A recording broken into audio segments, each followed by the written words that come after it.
The episode starts with a gloomy atmosphere in Tokyo, where a surge of mysterious and violent incidents have drawn the attention of the police and the Duji group, a powerful conglomerate with hidden agendas. The episode begins with Masane Amaha, the protagonist, battling an ex-con, a biomechanical creature. The Witchblade, an ancient artifact that is bonded with her, empowers her, transforming her into a fierce warrior.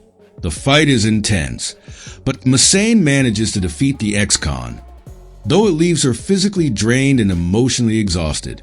Back at the X-Group, Reiji Takayama, the head of security, discusses the increasing ex-con activity with his team. They are concerned about the escalating violence and the fact that the Witchblade has bonded with Masane, making her a target for various factions. Meanwhile, another faction, the NW Foundation, also seeks to control the Witchblade. They see it as the key to unlocking immense power and are monitoring Masane closely. Masane's personal struggles. Masane struggles with the duality of her existence. She wants to protect her daughter, Rohoko, and live a normal life, but the Witchblade constantly drags her into dangerous battles. The bond with the Witchblade is also taking a toll on her body and mind, causing her to worry about what kind of mother she is becoming. Conflict escalation. A new ex-con appears in the city, more powerful and aggressive than the previous ones. The DJI group sends their agents, but they are no match for it. Masane, despite her reluctance, is drawn into the conflict. The Witchblade activates, and she engages in a brutal fight with the ex-con.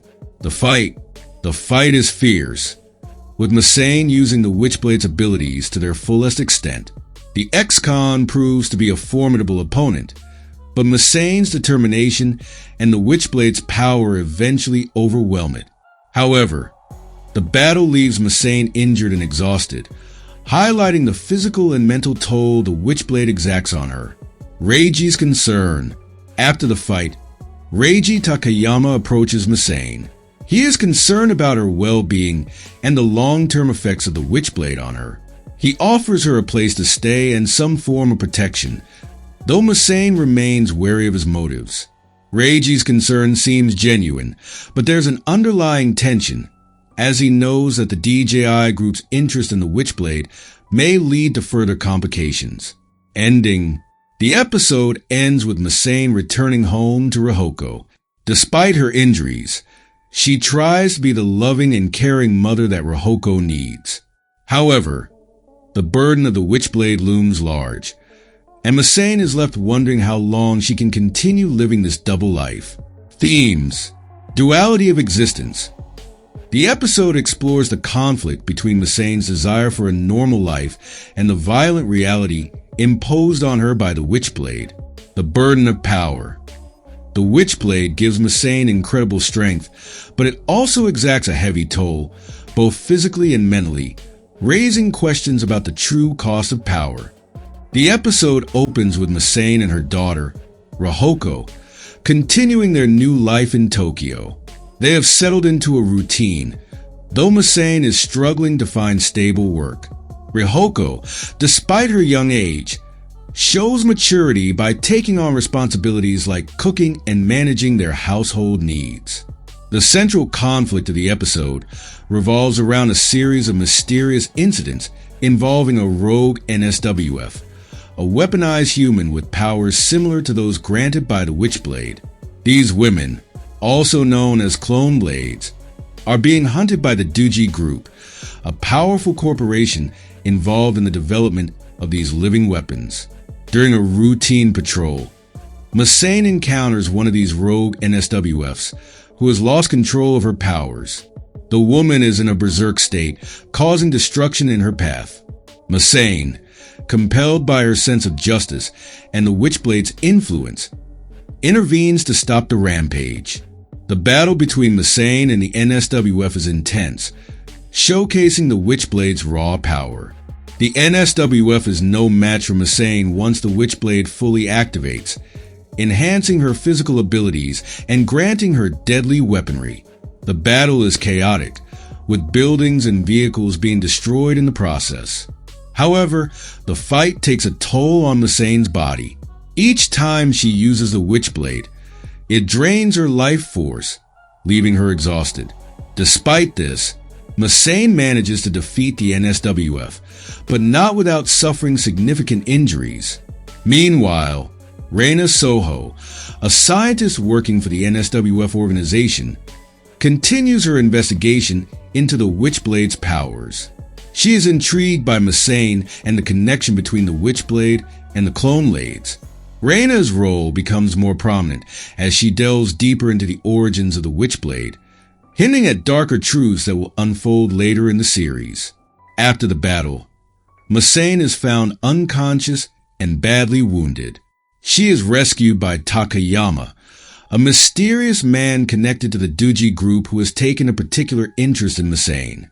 He takes her back to his place, where she receives medical treatment. Takayama's intentions are unclear, but he seems to have a personal stake in the Witchblade and its current bearer. Rihoko, worried about her mother's frequent injuries, expresses her concerns. Masane reassures her, but it's evident that the toll of being the Witchblade's wielder is becoming increasingly difficult to bear.